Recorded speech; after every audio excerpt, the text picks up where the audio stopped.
বিসমিল্লাহির রহমানির রহিম। প্রিয় শিক্ষার্থীরা, আশা করি ভালো আছো, সুস্থ আছো এবং হেফাজতেই আছো। আলহামদুলিল্লাহ, আমিও ভালো আছি। আমি মোহাম্মদ আব্দুল হান্নান খান, সহকারী অধ্যাপক রসায়ন, হাজী কাশেম আলী মহিলা ডিগ্রি কলেজ, মুক্তাগাছা, ময়মনসিংহ। আমি তোমাদের রসায়ন নিয়ে কথা বলবো। আজকে সামান্য কিছু কথা বলবো। আমাদের সিলেবাস নিয়ে কথা হবে, বই নিয়ে কিছু কথা হবে এবং রসায়ন নিয়ে একটু আলোচনা হবে।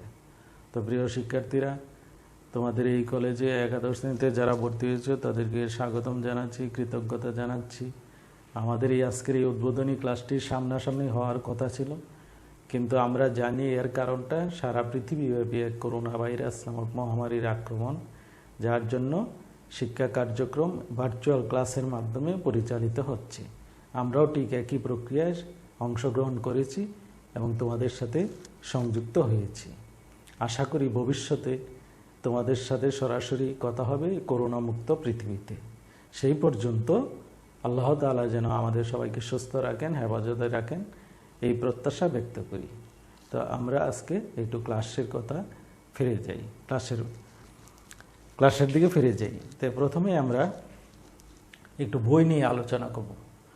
তো আমরা জানি রসায়নের দুইটা পত্র, একটা হলো প্রথম পত্র, একটা হলো দ্বিতীয় পত্র ইন্টারমিডিয়েট লেভেলে। তো তোমাদের দুইটা বই কিনে নিতে হবে। এই বইগুলো আমি একটু লিখে দিচ্ছি।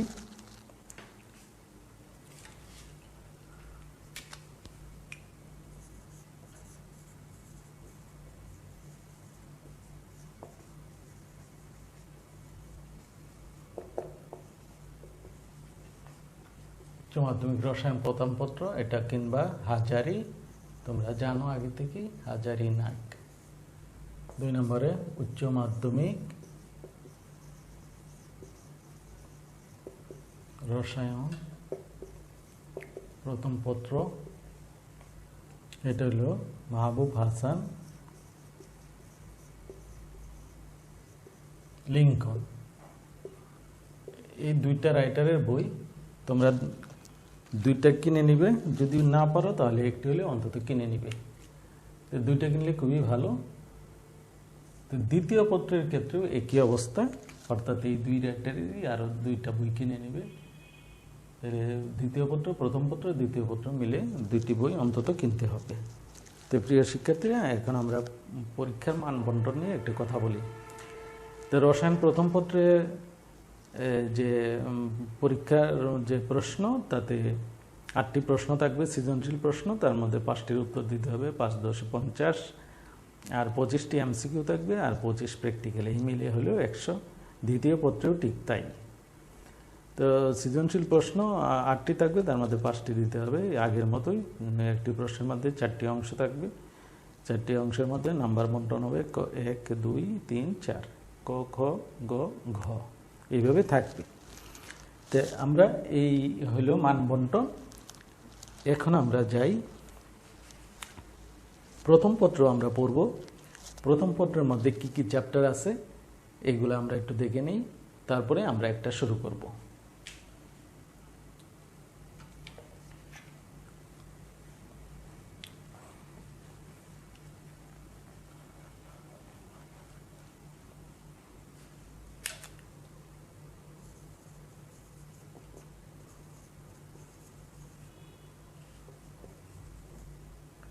পাঁচটি চ্যাপ্টার আছে। 1 নম্বরটা হলো ল্যাবরেটরি,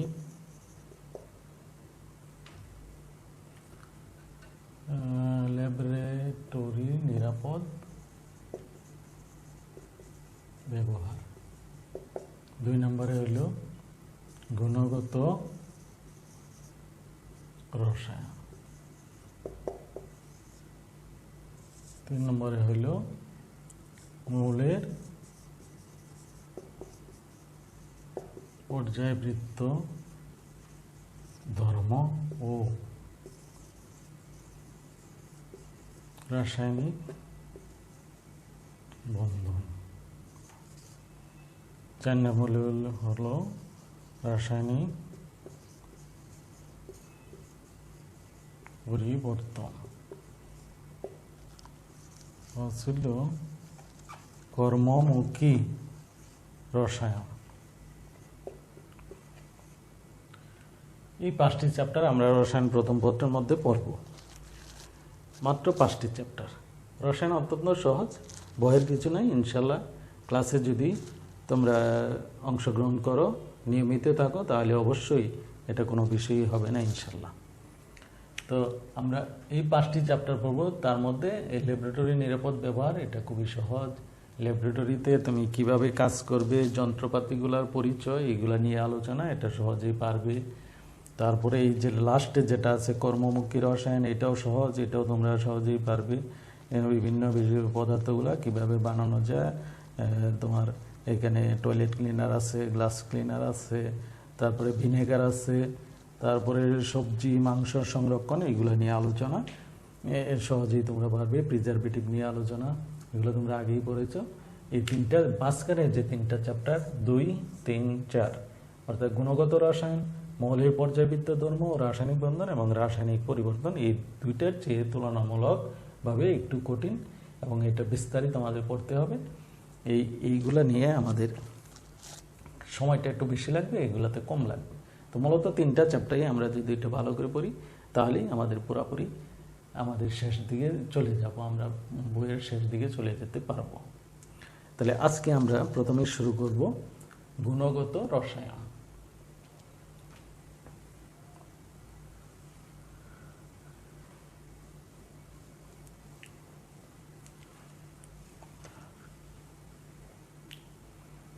তো গুণগত রসায়ন হইল মূলত যে পদার্থের গুণাগুণ, তার বিশ্লেষণ, তার ব্যবহার ইত্যাদি, তার ধর্ম ইত্যাদি নিয়ে আলোচনা। এটাই গুণগত রসায়নের মূল জিনিস। পদার্থ আমরা জানি চতুর্দিকে আমাদের যা কিছু আছে পরিচিত সমস্ত বস্তুই হলো পদার্থ। আর এই পদার্থের ক্ষুদ্রতম কণা হলো অ্যাটম। অ্যাটম বিজ্ঞানী ডেমোক্রিটাস এটার নাম দেন অ্যাটম, এবং তার পরবর্তীতে পদার্থের অ্যাটম পরমাণু থেকে আবার আমরা পাই তার ক্ষুদ্রতম মৌলিক কণা। মৌলিক কণা 3টি, স্থায়ী কণিকা আছে 1, 2, 3। ইলেকট্রন, এটা আমরা জানি, ইলেকট্রন, প্রোটন, নিউট্রন। ঋণাত্মক চার্জধর্মী কণা, ধনাত্মক চার্জধর্মী আর নিরপেক্ষ। পরমাণুর ভিতরে এই 3টি, এগুলো আমরা আগে থেকে জানি। আর পরমাণুর ভিতরে আছে নিউক্লিয়াস, ধনাত্মক চার্জযুক্ত নিউক্লিয়াস। তো এই নিউক্লিয়াস আবিষ্কারের একটা ঘটনা, সেটা বিজ্ঞানী রাদারফোর্ড তার আলফা কণা বিচ্ছুরণ পরীক্ষার মাধ্যমে যে পরমাণুর কেন্দ্রে যে নিউক্লিয়াস আছে এটার পরীক্ষা করেন এবং এটার অস্তিত্ব প্রমাণ করে তিনি নিউক্লিয়াস আবিষ্কার করেন। এই পরীক্ষাটা এখন আমরা পড়ব।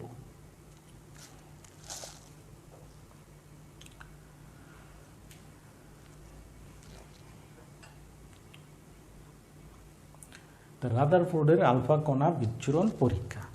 এই পরীক্ষার জন্য বিজ্ঞানী রাদারফোর্ড যে সমস্ত উপাদানগুলো ব্যবহার করেছেন তা হলো 1 নম্বরে হলো আলফা কণা, তারপরে হলো পাতলা স্বর্ণপাত, যার ব্যাস হলো 0.0004 সেন্টিমিটার। তারপর হলো জিঙ্ক সালফাইডের আবরণযুক্ত একটি পর্দা। এটা তাহলে প্রথমেই তিনি এই স্বর্ণের পাত, জিঙ্ক সালফাইডের আবরণযুক্ত একটা পর্দা নিলেন। তারপরে এই দিক দিয়ে আলফা কণা, আর আলফা কণাটা হলো সংখ্যাটা হলো যে হিলিয়াম পরমাণু থেকে যদি 2টি ইলেকট্রন আমরা অপসারণ করি, তাহলে যে দ্বিধনাত্মক নিউক্লিয়াস, হিলিয়াম নিউক্লিয়াস উৎপন্ন, তার নামই হলো আলফা কণা। তোমাদের মনে রাখতে হবে আলফা কণাটা কি। এই যে এখানে লিখে দিলাম, এই যে 4, 2 হিলিয়াম, 2টা ইলেকট্রন চলে গেলে যেটা অবশিষ্ট থাকবে এটাই হলো আলফা কণা। তাহলে তিনি আলফা কণা নিলেন। এই আলফা কণাটা তিনি নিলেন যে তড়িৎ বিভিন্ন তেজস্ক্রিয় পদার্থ থেকে আলফা কণা নিলেন, এবং এটা পাতলা স্বর্ণের পাত, তারপরে জিঙ্ক সালফাইড যুক্ত পর্দা। এইভাবে তিনি এইগুলা উপস্থাপন করে তারপরে পাতলা স্বর্ণের পাতের মধ্য দিয়ে তিনি আলফা কণা বিক্ষেপণ করেন, বিচ্ছুরণ করেন। তাহলে দেখা যায় যে সমস্ত আলফা কণায় স্বর্ণের পাত ভেদ করে চলে যায়। সমস্তগুলাই চলে যায়। 20,000-এর মধ্যে একটি কণা পেছন দিকে ফিরে আসে, আর 2-1টি কণা তার গতিপথ পরিবর্তন করে অতিক্রম করে।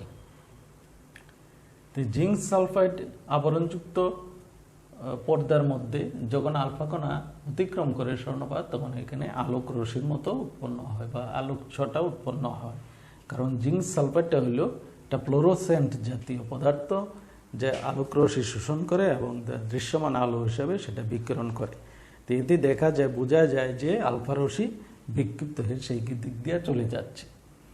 তো এইভাবে যখন তিনি দেখলেন, তখন তিনি কিছু সিদ্ধান্ত নিলেন। পর্যবেক্ষণ করার পরে তিনি সিদ্ধান্ত নিলেন যে যেহেতু সমস্ত আলফা কণায় স্বর্ণপাত ভেদ করে চলে যায়, অতিক্রম করে স্বর্ণপাত ভেদ করে বা অতিক্রম করে চলে যায়, তাহলে তিনি ডিসিশন নিলেন যে এই আলফা কণা চলে যাওয়ার দরুন তিনি ডিসিশন নিলেন যে পরমাণুর অভ্যন্তরীণ ভাগটা প্রায় সম্পূর্ণটাই ফাঁকা। পরমাণুর অভ্যন্তরীণ ভাগ সম্পূর্ণ ফাঁকা।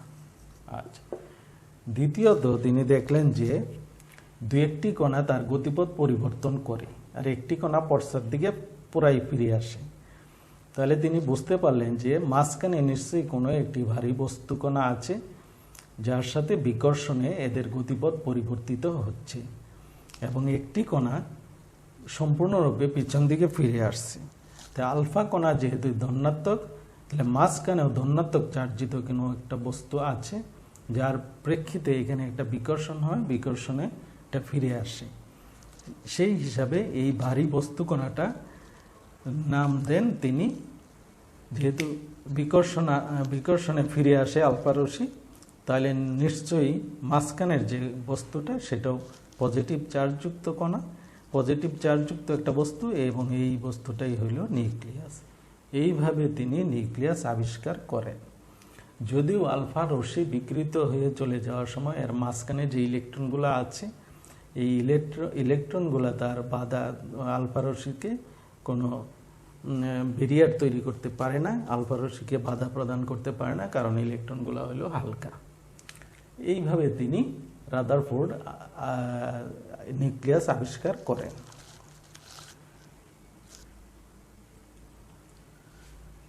তো প্রিয় শিক্ষার্থীরা, এই রাদারফোর্ডের এই আলফা কণা বিচ্ছুরণ পরীক্ষায় যে নিউক্লিয়াস আবিষ্কার করেন, নিউক্লিয়াস আবিষ্কারের পরে তিনি তার বিখ্যাত পরমাণু মডেলটি উপস্থাপন করেন, তার নাম অনুসারে রাদারফোর্ডের রাদারফোর্ডের অ্যাটম মডেল বা রাদারফোর্ডের সোলার সিস্টেম অ্যাটম মডেল বা নিউক্লিয়ার মডেল, 3টা নাম।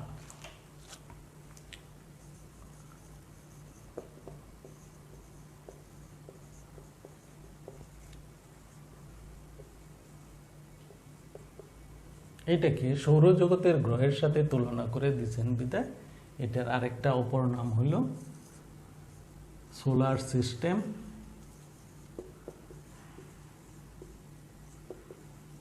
Atom model.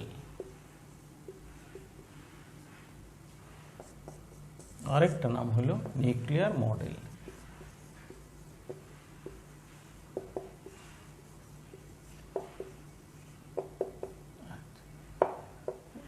Nucleus related. আচ্ছা, এই 3টা নাম। তাহলে আমাদের যদি পরমাণু মডেল, নিউক্লিয়ার মডেল বলতে আমরা রাদারফোর্ডের অ্যাটম মডেল বলবো, সোলার সিস্টেম অ্যাটম মডেলও বুঝবো আমরা।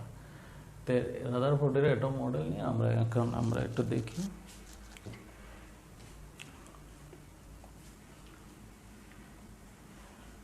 এটার চিত্রটা আমরা একটু এঁকে নেই, তোমরা জানো।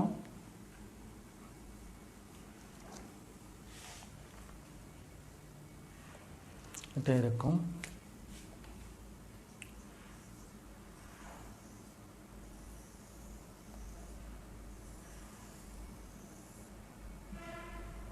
ইলেকট্রন, নিউক্লিয়াস,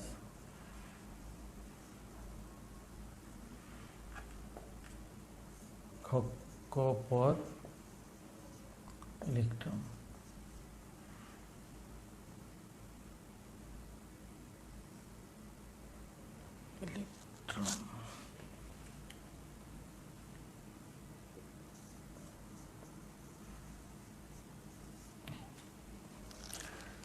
প্রিয় শিক্ষার্থীরা দেখো, তো তার বিখ্যাত তিনটি মৌলিক তত্ত্ব, সেটা হলো যে পরমাণুর কেন্দ্রে একটি ধনাত্মক ভারী বস্তুকণা আছে যার নাম নিউক্লিয়াস, এবং নিউক্লিয়াসের পরমাণুর সমস্ত ভর পঞ্জীভূত, এবং নিউক্লিয়াসের ভরই হল পরমাণুর ভর, এবং পরমাণুর আয়তনের তুলনায় নিউক্লিয়াসের আয়তনটা একেবারেই নগণ্য। এটা হলো তার প্রথম কথা। তাহলে আমরা দ্বিতীয় কথাতে যাই। দ্বিতীয়টা হলো যে পরমাণু চার্জ নিরপেক্ষ, অর্থাৎ পরমাণুতে যতগুলো ইলেকট্রন থাকে ততগুলো প্রোটন থাকে। তো ইলেকট্রনগুলা নিউক্লিয়াসের সমান সংখ্যক চার্জ নিয়ে এবং বিপরীতধর্মী চার্জ দিয়ে নিউক্লিয়াসকে কেন্দ্র করে অনবরত আবর্তন করছে। এই 3 নম্বর কথা হলো যে সৌরজগতের গ্রহগুলা যেমন সূর্যকে প্রদক্ষিণ করছে, তেমনি ইলেকট্রনগুলা নিউক্লিয়াসকে কেন্দ্র করে অবিরত আবর্তন করছে, এবং এই আবর্তনের দরুন 2 প্রকার বল তৈরি হয়। এটা হলো ইলেকট্রন এবং নিউক্লিয়াসের মধ্যে কেন্দ্রমুখী বল, আর এটা হলো কেন্দ্র বিমুখী বল। এই 2টা বল পরস্পরের সমান এবং বিপরীতধর্মী, একজন আরেকজনকে কাউন্টার করে বা ব্যালেন্সড করে, যার জন্য ইলেকট্রনগুলা কক্ষপথ থেকে কোনো সময় ছিটকে পড়ে না। তাহলে এই হইল 3 নম্বর কথা। তাহলে আমরা প্রিয় শিক্ষার্থীরা জানতে পারলাম যে পরমাণুর মডেলের, রাদারফোর্ডের অ্যাটম মডেলের 3টি কথা। তো এই 3টি যুগান্তকারী কথার পরেও তার এই মডেলে কিছু ত্রুটি বা সীমাবদ্ধতা আছে। এই সীমাবদ্ধতাগুলো কি কি আমরা একটু দেখি। এইগুলা তোমরা আগে থেকে জানো, আজকে আমরা একটু নতুন করে পড়লাম।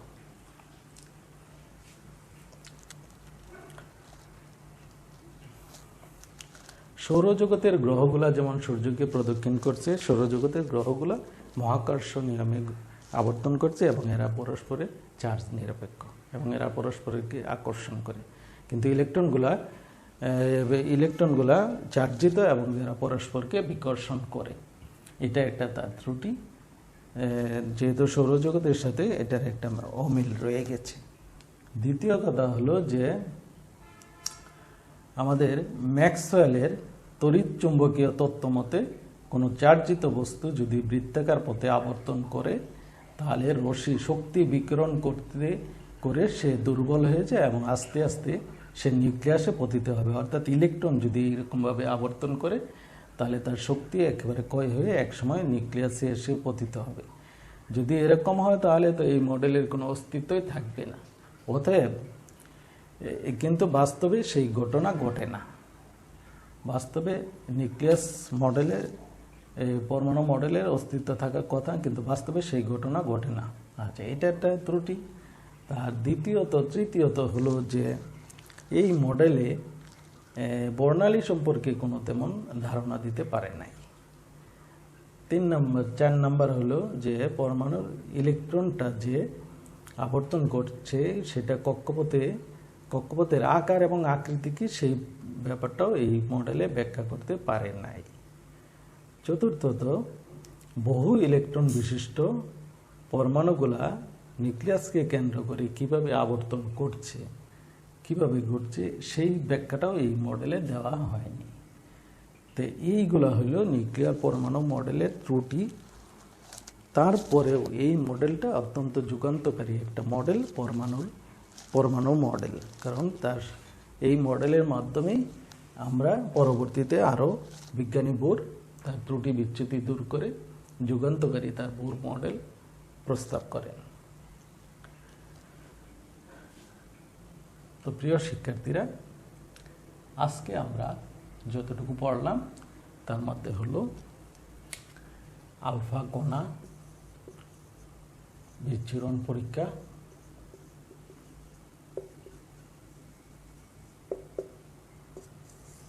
তারপরে হলো রাদারফোর্ডের অ্যাটম মডেল, এবং এর সীমাবদ্ধতা। এই বিষয়গুলো আগে থেকে আমরা জানি, তোমরা হয়তো শুধু রাদারফোর্ডের এই অ্যাটম মডেলের জানো, সীমাবদ্ধতাও পড়েছে তোমরা, আলফা কণা বিচ্ছুরণ পরীক্ষাটা হয়তো বা তোমরা পড়তে নাও পারো। তো এই বিষয়গুলো আমরা আজকে পড়লাম সংক্ষিপ্ত আকারে, আমরা পরবর্তীতে আরও বিস্তারিত আলোচনা করব। আজকের মতো আমরা এখানেই শেষ করতে চাই। তোমরা ঘরে বসে এইগুলা দেখবে এবং বইগুলা কিনে নেবে। আশা করি তোমাদের কোনো সমস্যা হবে না। ইনশাল্লাহ আগামীতে আবার নতুন একটি টপিকস নিয়ে আবারও আলোচনায় আমরা আসব। সে পর্যন্ত তোমরা সুস্থ থাকো, হেফাজতে থেকে ভালো থাকো। আল্লাহ হাফিজ, সবাইকে ধন্যবাদ।